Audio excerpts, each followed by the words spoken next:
Ay mga bi, nandito nga pala, dumayo nga pala kami. Hindi nga kami nagluluto sa may uling bodega ng kaibigan ng asawa ko. At dito na daw nga kami maghapunan.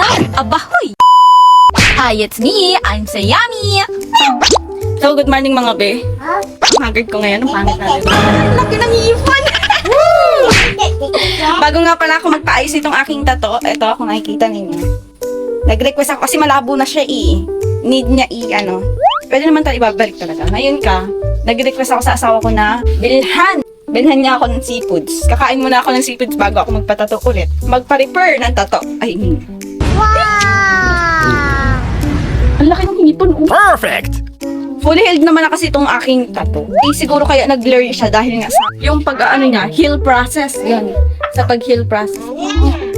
Ang haggard ko. Bagong gising lang ako mga ayun na nga, nagbili nga itong asawa ko sa palengke nitong crab na napakalalaki. Balak nga sana namin dito lulutuin sa bahay pero parang magbabago ang isip ng aking asawa dahil nga meron na nga nag-invite na naman ang kaibigan niya sa amin na doon nga kumain sa kanila. Agad na nilagay ng asawa ko dito sa lagayan na ito para hindi nga nito makatakas na naman. Lagi nga nakakatakas pag kami nabili ng katangbayan naman. 2 hours later. 1 eternity later. So, ayun na nga. Nakapagligo na tayo at look at my face. So pretty.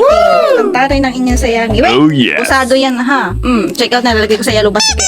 Anyway, hindi nga pala kami dito kakain sa bahay. At yung binili nga pala na crab ng asawa ko ay idadayo namin at doon namin lulutuin sa mismong bodega ng kaibigan ng asawa ko. Doon siya daw magluluto para daw makatikim naman sila ng luto ng asawa ko. Ay! And here we go, papunta na nga kami doon. Agad na nga pala kami nagbiyahe at pamunta na nga kaysa naman maabutan kami ng ulan at parang papaulan this time pero hindi naman wari ko tutuloy. At dito nga unang bungad pa lang nabigyan na nga pala ng baby ko agad itong lollipop na naman ay utas doon ang ngipin ng bebe ko mga day. Ang daming binigay na lollipop pero anyway salamat po sa nagbigay. Sana po hindi kayo maging dahilan ng pagkasira ng ngipin yan.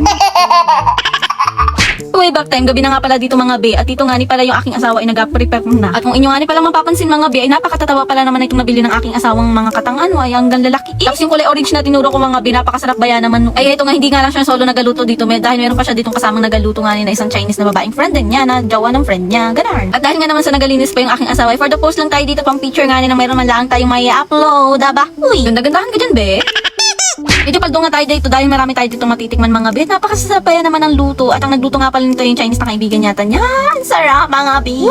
Alam nyo ba mga bi, pag nagkaroon kayo ng kaibigan ng mga Chinese, napakarami ng kinakain nila. Kaunti lang yung kinakain nilang kanin. Minsan hindi sila nagkakanin, puro ulam lang. Tapos mamimili ka, hindi mo maintindihan kung ano apiliin mo dahil napakadami nga ng pamimilian. May busog ang iyong mga mata, bayan naman talaga. Yung halos ikaw na lang bayan naman ang masuko kung anong apiliin mo. Hindi ka naman dito sa atin sa Pilipinas ay pag isang ulam lang ay okay na. So, totoo yung kasabihan na kuripot ang mga Chinese, pero pagdating sa pagkain mga bi, hindi. Kaya naman yung panay comment yan na nagsasabi na kuripot daw kami. Hindi kami mayaman mga bi, kami nagtitipid lang. Kaya walang masama kung maging kuripot ha, dahil hindi kami mayaman. Wala kaming, ang pera ay hindi basta-basta pinupulot. Yan ay pinaghihirapan mga be. Akala kasi ng iba porque Chinese mayaman na mga be, pero sa totoo lang kung alam nyo lang ang buhay namin, napakahirap lang namin mga be. Kung nakikita nyo man sa mga vlog ko na nagluluto ang asawa ko, napakasarap na ulam katulad dito nganing katang. Aba mga be, yan ay luho namin. Walang masamang maging maluho sa pagkain, importante ay busog ang iyon tiyan mga be. Oo, mahirap lang kami pero pag may gusto kaming kainin, sinusunod namin yan mga be dahil ayaw namin magsisi sa huli na baka hindi namin natikman pero nandun na kami sa heaven. Heaven na, di ba pwedeng lupa at impyerno? Feeling ko mga bi, hindi ako bisita dito. Parang nag-order lang ako na napakarami kong order mga bi na napagsilbihan nila ako. Silbi yun? Usyuming ka girl.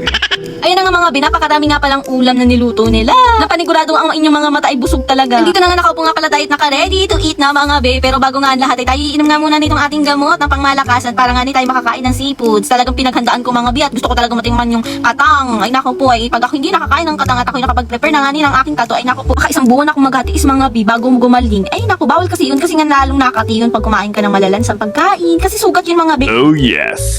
As you can see nga mga be, nakikita nyo na naman yung kasaluan ng inyong Sayami. Aba, huy, kain naman for the go. Kain lang tayo dito. Woo!